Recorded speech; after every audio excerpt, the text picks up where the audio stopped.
नमस्ते दोस्तों, स्वागत है आपका हमारे YouTube चैनल अनूप हिंदी कहानी में। फिर लेकर आया हूँ एक प्रेरणादायक हिंदी कहानी।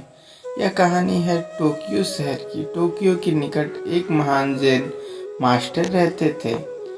वो अब वृद्ध हो चुके थे और अपने आश्रम में जैन बुद्धिज्म की शिक्षा देते थे।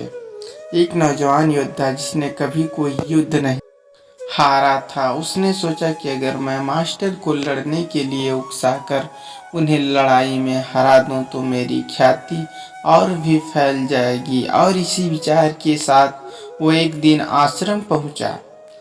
कहा है वो मास्टर, हिम्मत है तो सामने आए और मेरा सामना करे। हो सके उतनी गालियां और उसकी आवाज पूरे आश्रम में गूंजने लगी। देखते देखते सभी शिष्य वहां इकट्ठा हो गया और अंत में मास्टर जी भी वहीं पहुंच गए। उन्हें देखते ही योद्धा ने उन्हें अपमानित करने लगा।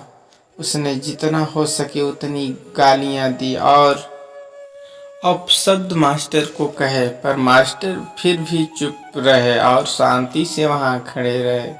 बहुत देर तक अपमानित करने के बाद भी जब मास्टर कुछ नहीं बोले तो योद्धा कुछ घबराने लगा। उसने सोचा ही नहीं था कि इतना सब कुछ सुनने के बाद भी मास्टर उसे कुछ नहीं कहेंगे। उसने अपशब्द कहना जारी रखा और मास्टर के पूर्वजों तक को भला बुरा कहने लगा, पर मास्टर तो मानो बहरे हो चुके थे।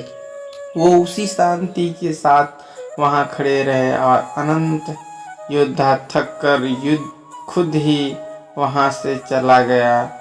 उसके जाने के बाद वहां खड़े शिष्य मास्टर से नाराज हो गए। भला आप इतने कायर कसी को हो सकते हैं? आपने उस दुष्ट को दंडित क्यों नहीं किया? अगर आप लड़ने से डरते हैं तो हमें ही आदेश दिया होता, हम उसे छोड़ते नहीं। शिष्यों ने एक स्वर में कहा। मास्टर मुस्कुराते हुए बोले, यदि तुम्हारे पास कोई कुछ सामान लेकर आता है और तुम उसे नहीं लेते हो तो उस सामान का क्या होता है? वो उसी के पास रह जाता है जो उसे लाया रहता है। किसी शिष्य ने उत्तर दिया, यही बात ईर्ष्या, क्रोध और अपमान के लिए भी लागू होती है। मास्टर बोले, जब इन्हें स्वीकार नहीं किया जाता है तो वे उसी के पास रह जाती है जो उन्हें लेकर आया रहता है। यदि आपके पास कोई आर्टिकल हिंदी में जानकारी है तो हमारे साथ शेयर करना चाहते हैं तो कृपया उसे अपनी फ़ोटो के साथ ईमेल आईडी पर अच्छीखबर@gmail.com पर पसंद आने पर हम उसे आपके नाम और फ़ोटो के साथ पब्लिश करेंगे। यह कहानी आपको ज़रूर अच्छी लगी होगी। हमें उम्मीद है कि आप इस कहानी को शेयर ज़रूर करेंगे। नमस्कार।